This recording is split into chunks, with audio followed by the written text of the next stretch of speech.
பழனிவேல் ரொம்ப சோகமாகவே வீட்டுக்கு வரதை எங்கள் வீட்டில் இருக்க முத்துவேல் சக்திவேல் சுகன்யானே எல்லாருமே பார்த்துட்டு இருக்காங்க. ஏங்க இன்னுமுமா அந்த வீட்டுக்கு போயிட்டு இப்படி அலைஞ்சிட்டு வந்துட்டு போயிட்டே இருக்கீங்க? அந்த வீட்டில் இருக்கவங்க நார்மல் ஆயிருப்பாங்க, ஆனால் நீங்கள் தான் இன்னும் நார்மல் ஆகாமல் இப்படி இருந்துட்டு இருக்கியா அப்படின்னு சுகன்யா சொல்லிட்டு எங்க பழனிவேலை திட்டம். பழனிவேல் எதுவுமே காதல அந்த அமைதியாக உட்காராங்க. என்னடாச்சு, திரும்ப ஏதாச்சும் பிரச்சனையா? அந்த வீட்டில் இருக்க அந்த வீட்டை விட்டு போன அந்த பொண்ணால் ஏதாவது பிரச்சனையா அப்படின்னு அப்போ தான் கேட்குறாங்க. பழனிவேல் அப்பயும் ஏதாம பேசாமல் இருக்க, என்ன ஆச்சு உன்னை தானே கேட்டுட்டு இருக்கோன்னு சக்திவேலு முத்துவேலு ரொம்ப கோவத்தோட பேசுகிறாங்க. உடனே பழனிவேல் கண்ணெல்லாம் கலங்கியபடி பார்க்கடே என்னடா ஆச்சு அப்படின்னு கேட்க, என்ன திரும்ப அந்த வீட்டில் இருக்கவோ உங்களை அவமானப்படுத்தி அனுப்பியிருப்பாங்க, அதானே கண்கலங்கி வந்து உட்கார்ந்துருக்கியா அப்படின்னு சுகன்யா சொல்ல, அதுக்கு பழனிவேலு எதுவுமே பேசாமல் இங்கே சுகன்யாவை முறைச்சு பார்த்தபடியே நிற்கிறாங்க. பக்கத்தில் இங்கே சக்திவேலையும் முத்துவேலையும் பார்த்துட்டு இருக்கேன். அண்ணன் அப்படின்னு சொல்லிட்டு போய் கட்டிப்பிடிச்சு கண் கலங்குறாங்க. டே என்னடா ஆச்சு அப்படின்னு சொல்ல, அக்கா வாழ்க்கையில் இவ்வளோ பெரிய பிரச்சனை வரும்னு நான் கனவுல கூட நினைக்கல அப்படின்னு சொல்ல, என்ன ஆச்சு அப்படின்னு சொல்லி கேட்குறாங்க. அக்காவுக்கும் மச்சானுக்கும் பெரிய பிரச்சனை அப்படின்னு சொல்லிட்டு அழுகிறாங்க. என்னடா என்ன சொல்ற அப்படின்னு அப்பத்தா வந்துட்டு பயந்து போய் கிளம்பி நின்று இங்கே பழனிவேல் கிட்டே கேட்குறாங்க. பழனிவேல், ஆமாம் ஆத்தா, பெரிய பிரச்சனை, சண்டை வம்புன்னு எல்லாமே போயிட்டுருக்கு. அக்கா என்ன முடிவெடுக்க போகுதுன்னே தெரியல அப்படின்னு சொல்ல, என்ன ஆச்சு அப்படின்னு சொல்லி முத்துவேலும் சக்திவேலும் கொஞ்சம் பதட்டத்தோடு கேட்காம, நம்ம ராஜி அப்படின்னு சொல்லும்போது, என்ன ஆச்சு ராஜியால் ஏதாவது பிரச்சனையா அப்படின்னு கேட்குறாங்க. உடனே அப்போ தான் பழனிவேல் விஷயத்த சொல்கிறாங்க. நம்ம ராஜுக்கும் கதிருக்கும் திருச்செந்தூரில் கல்யாணம் நடந்துச்சுல, ஆமாம் அதுக்கு என்னடா இப்போ அப்படின்னு சொல்லும்போது, இல்லை உங்களுக்கு கல்யாணம் ஆகி 1 வருஷம் ஆக போகுது. கல்யாணம் பதிவு பண்ணதை அந்த கோவிலே பதிவு பண்ணியிருக்காங்க. அவங்க கல்யாணமும் முறைப்படி சட்டப்படி எல்லாமே பதிவாகிடுச்சு, அதான் தெரியுமேடா அப்படின்னு சக்திவேல் சொல்கிறாங்க. அது இல்லைன்ன விஷயம், அந்த கோவிலில் யாருக்கு எப்போ கல்யாணம் ஆனாலும் கல்யாணம் ஆன ஜோடிக்கு 1 வருஷம் ஆனதான் அந்த கோவிலேருந்து ஒரு பரிசு ஒன்று அனுப்பி விடுவாங்க அப்படின்னு சொல்கிறாங்க. இதில் சந்தோஷப்பட வேண்டியதுனடா. அப்போ கதிருக்கும் ராஜுக்கும் கோவிலேருந்து வந்த பரிசை பார்த்து தான் கண்கலங்கி நிற்கிறியா? நான் கூட என்ன ஏதோன்னு பிரச்சனையோன்னு பயந்துட்டேன். அப்புறம் ஏன்டா கோமதிக்கு பிரச்சனை, பெரிய சண்டை போகுதுன்னு சொன்னேன் அப்படின்னு அப்பா தான் கேட்குறாங்க. ஐயோ ஆத்தா, நான் சொல்ல வர விஷயத்த முழுசாக கேளு ஆத்தா அப்படின்னு சொல்ல, என்னடா அப்படின்னு சொல்லி கேட்க, கோவிலில் கல்யாணம் நடந்த விஷயம் இங்கே நம்ம வீட்டில் இருக்க யாருக்குமே தெரியாதுன்னு தானே நம்ம நினச்சிட்டு இருந்தோம். கோவிலேருந்து வந்த பரிசை பார்த்ததும் இங்கே மச்சான் ரொம்ப கொந்தளிச்சு போயிட்டாரு. இந்த வீட்டில் இருக்க எல்லாரும் தான் என்கிட்டேருந்து உண்மையை மறைச்சிங்க, நீயுமா மறைச்சிட்டேன்னு சொல்லி இங்கே அக்காவுக்கும் மச்சானுக்கும் ரொம்ப பெரிய பிரச்சனை போகுது. நம்ம குடும்பமானம் போயிடக்கூடாதுன்னு, அண்ணனுங்களுக்கு எதுவும் ஆயிடக்கூடாதுன்னு இங்கே பயந்து போன நம்ம அக்கா தான் இந்த கல்யாணத்தை நடத்தி வச்சது. ராஜி இங்கேருந்து ஓடி போனதெல்லாம் உண்மைதான். அந்த ஓடிப்போன இடத்துல அவன் ராஜியை ஏமாத்திட்டு நடு ரோட்டில் அந்த நடு ராத்திரியில் தவிக்க விட்டுட்டு போயிருக்கான். அது தெரிஞ்ச ராஜி, நாம் ஏமாந்துட்டோம், இனி ஊருக்கும் போகக்கூடாதுன்னு தெரிஞ்சு தற்கொலை பண்ணிக்க முயற்சி பண்ணியிருக்கு. அப்படி முயற்சி பண்ணும்போது தான் அங்கே இருக்க எல்லாருமே சேர்ந்து ராஜியை காப்பாற்றவும் செஞ்சுருக்காங்க. காப்பாற்றினது மட்டும் இல்லை, ராஜியை அந்த இடத்துல வேறு வழி இல்லாமல் இவளை திரும்ப ஊருக்கு கூட்டிகிட்டு போனால் ஊருக்காரவங்க கண்ணு காதுன்னு எல்லாம் வச்சு பேசினாங்கன்னா ராஜி வாழ்க்கை என்ன ஆகுறது? அண்ணனால் இதனால் தாங்கிக்க முடியுமா நினச்சிதான் அக்கா இவ்வளோ பெரிய விஷயத்த இங்கே செஞ்சுருக்கு. கதிருக்குமே இதில் விருப்பம் இல்லாத கல்யாணம் தான். கதிரும் இங்கே தம்மா பேச்சுக்கு கட்பட்டு தான் இங்கே கல்யாணத்தையுமே பண்ணியிருக்கான். அப்படின்ற விஷயத்த இங்கே போட்டு உடைக்க அத்தனை பேர் முகமும் இங்கே அதிர்ச்சியில் தான் இருக்குது.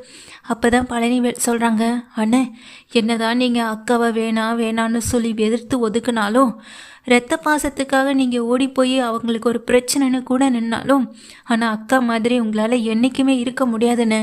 ஏன்னா அக்கா செஞ்சது எவ்வளோ பெரிய விஷயம் தெரியுமா? தன் பையன் வாழ்க்கை, அவன் வாழ்க்கையை பற்றி கூட யோசிக்காம, ஏன் அவனை விடுங்க மச்சானை பற்றி, அவரை பற்றி கூட கொஞ்சம் கூட கவலைப்படாமல் என்ன பிரச்சனையானாலும் பார்த்துக்கலாம் நினச்சி தானே அக்கா இந்த வேலையை பார்த்துருக்கு. எல்லாம் யாருக்காகண்ணே?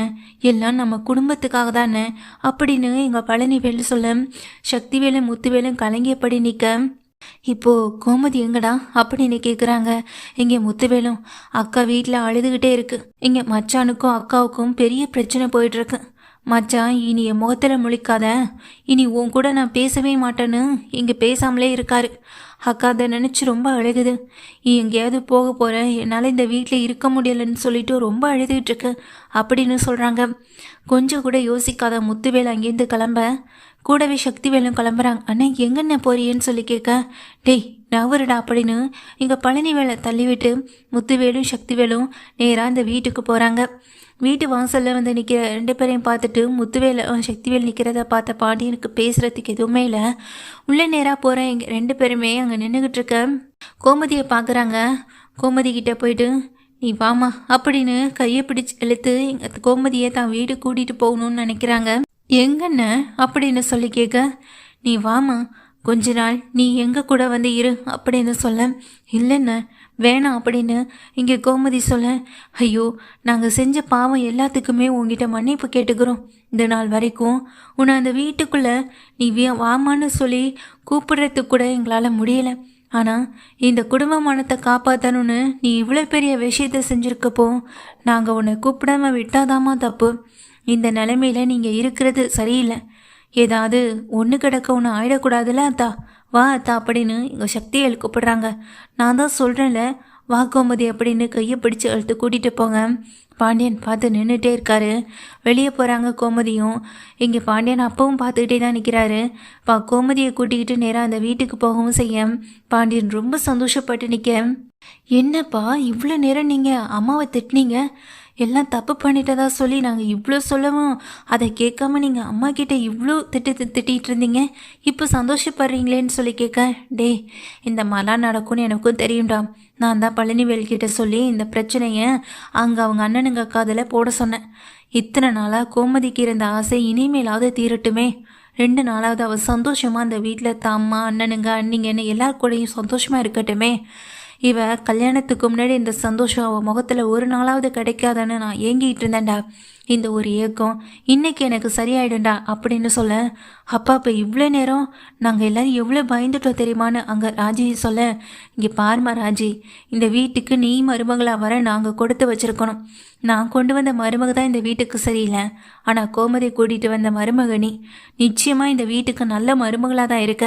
அதில் எனக்கு எந்த மாற்று கருத்தும் இல்லைம்மா அப்படின்னு அங்கே நிற்கிற ராஜியை பார்த்து ரொம்ப சந்தோஷத்தோடு பேசிக்கிட்டு இருக்காங்க. இங்கே பாண்டியனும் கூடவே மீனாவும் சந்தோஷப்பட்டு நிற்கவும் செய்கிறாங்க.